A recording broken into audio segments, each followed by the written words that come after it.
આ બધો છે ને માલ છે અને હું આખો છે ને સીટની વાહે બેઠો છું. માંડ જમા કરાવ્યા હું અહીંયા લગીનો માલ લગે. આ થોડી ઉતાવળમાં છું. ગુડ મોર્નિંગ, સ્વાગત છે તમારું મારા બ્લોગમાં. આજે મેં એવું છે બેનનો ફોન આવી ગયો છે ને છૂટી ગયા છે ને હું છે ને મોડો છું એટલે જવું ઉતાવળ પડે એમ જ છે. મળું તમને હાલો સીધો આગળ. હવે તો ગાડી કાઢવી પડશે.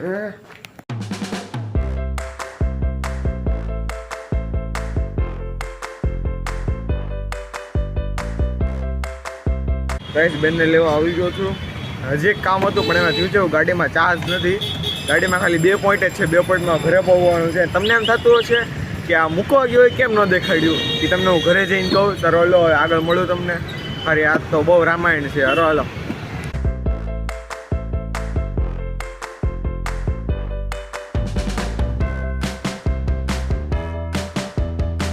ટાઈમ ઉપર ઘરે આવી ગયો. વરસાદ ચાલુ થઈ ગયો છે. જો બધું પલળી ગયું છે. ખાલી ખોટા પલળા બરોબર ઘરે પૂગા વરસાદ ચાલુ થઈ ગયો. હજી તો જેવું એ કામ હતું ને બાકી થઈ ગયું. ગાડી ચાર્જમાં મૂકી દીધી છે. જોઈ ઘડી કરીને જઈએ ગાડી ચાર્જથી જઈ. અને આજે સવારમાં બેનને હું લેવા ગયો એ તમને કહું.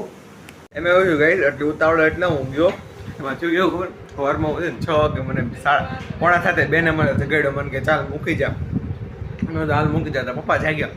ઓવા તારે ઘડી ખુઈ જવું હોય ને તો ખુઈ જાય કે હું બેનને મૂકી આવું છું. મેં તો સવારની ઊંઘ તો કોને વાલી હોય તો હું સુઈ ગયો. પપ્પા મૂકી આવ્યા અને પપ્પા પછી ગાડી ચાર્જમાં મૂકવાનું ભૂલી ગયા. પછી મેં હમણાં 10 વાગે ગાડી ચાર્જમાં મૂકીને તે લાઇટ વહી ગઈ. લાઇટ આવી 11 વાગે. 11 વાગે ગાડી ચાર્જમાં મૂકીને ચાર્જ કંઈ થયું નહીં. પછી ભાગમાં બેનને લેવા ગયો. ત્યારે પછી બેનને લઈને આવ્યો. એક કામ હતું એ બાકી રહી ગયું. હવે વિચાર છે ત્યારે ગાડી ચાર્જમાં મૂકી છે. આપણે લાઇટ ન જાય તો સારી વાત છે.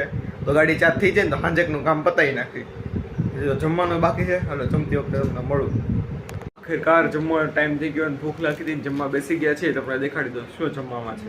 છાશ આપણે હોય તે શાક, પુલાવ, રોટલી ને ચેવડો. સારો જમી લો. જમીને ક્યાંક મળું આપણે જઈએ ક્યાંક બહાર. પછી સાંજ વરસાદ આવે નહીં તો બાય બાય. આજ તો ખતરો કે ખેલાડી બનવાનું ગાઈસ બહુ અઘરું થઈ ગયું છે. આમ જો આ બધો છે ને માલ છે અને હું આખો છે ને સીટની વાહે બેઠો છું. ખબર નહીં કઈ રીતે જવું પણ આપણે જઈએ. પોગીને તમને મળું. હેન્ડલે હરખું વળતું નથી આમાં તો આપણે પોગવાનું છે. રોલો બન્યા રહ્યો તમે. ગરમી બહુ છે. વરસાદ આવે નહીં. હેરાન ન કરે. મળું તમને હાલો સીધો નહીં આવે. Bye bye. કોલર શર્ટ હતા એ તો આપણે જમા કરાવી દીધા. માંડ જમા કરાવ્યા હું અહીંયા લગીનો માલ આવડું હેન્ડલ આમ વળે નહીં હરખું. અને એમાં કેવું છે ખબર પાછું હાલતા કહું તમને. એક દાદા અહીંથી હોર્ન મારા કારણે મારે ગાડી એક તો આમ બહુ એટલી બધી કરાવી નહીં કેમ કે આગળ એટલું બધું પડ્યું ઊંચું. એટલે માર ગાડી કાઢી હું હવે જમા કરાવી દીધું. પછી એમ છે કે હાલો લ્યો હવે સારું થઈ ગયું એમ. સારું હાલો ઉપર મારા ઘરેથી ફોન આવે છે. તમને પછી મળું પાછો. હું લાગે વરસાદ આવશે નહીં આવે.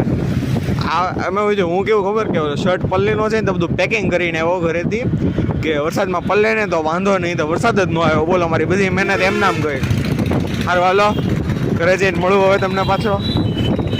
આમ નામ બન્યા રહ્યો તમે બ્લોગમાં.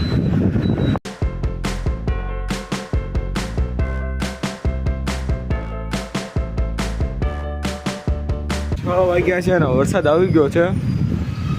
આખો દી જોવો ઝરમર આવ્યો ને હવે થોડો ખરખો વ્યવસ્થિત આવ્યો છે. હવે તો વધ્યો જો અહીં દેખાશે તમને.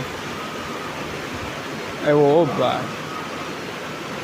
આમાં એવું હતું કે હું છે ને જવાનો પેક કરી દીધું હતું ને તોય ત્યાં મને વરસાદ ન આવવાનું. ઘરે આવ્યો ઓલો માલ છે એને દઈ દીધો. બધું આ બધું કોથળા બધું પેક કરીને ગયો તો વરસાદ ન આવ્યો. અને બધું લઈ આવ્યો માલ દઈ દીધો. હવે વરસાદ આવ્યો. આવી તો મારે રામાયણ હોય. હજી તો આપણે ફિશ ટેન્ક ધોવું છે.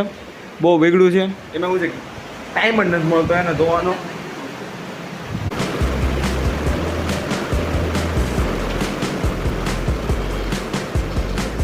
સરળ ગાઈઝ આજનો બ્લોગ એન્ડિંગ થાય છે. અને આજ તો બહુ કોમેડી થઈ. ઓલો માલ લઈ ગયો ઠેઠ અહીંયા લગીને એ નો હેન્ડલ આમ વળે નો આમ વળે. અને એમાંય તે પણ ટ્રાફિક ભાવનગરનું ટ્રાફિક કેમ આવ્યું છે કે હું ટાઈમિંગ મારો પછી એવો હતો કે બધા સ્કૂલવાળા છૂટે પછી બધા નોકરી હતી છૂટે. એ જ ટાઈમિંગ મારો હતો. એ તો આપણે તો કાંઈ ઉપરથી આ કંઈ ખબર પડી નહીં. આપણે વહી ગયા માંડ પોગી ગયો. માલ જમા કરાવી દીધો. ઘરે વી આવ્યો. જમવાનું બાકી છે એ તો ઠેઠ સાંજે હોય. તો હું અહીંયા બ્લોગનું એન્ડિંગ કરું છું. આજનો બ્લોગ ગમ્યો હોય તો લાઈક શેર ને સબસ્ક્રાઈબ ને કોમેન્ટ કરવાનું ભૂલતા નહીં. આપણે મળશે એક નવા બ્લોગમાં એક નવી મસ્તી. બાય.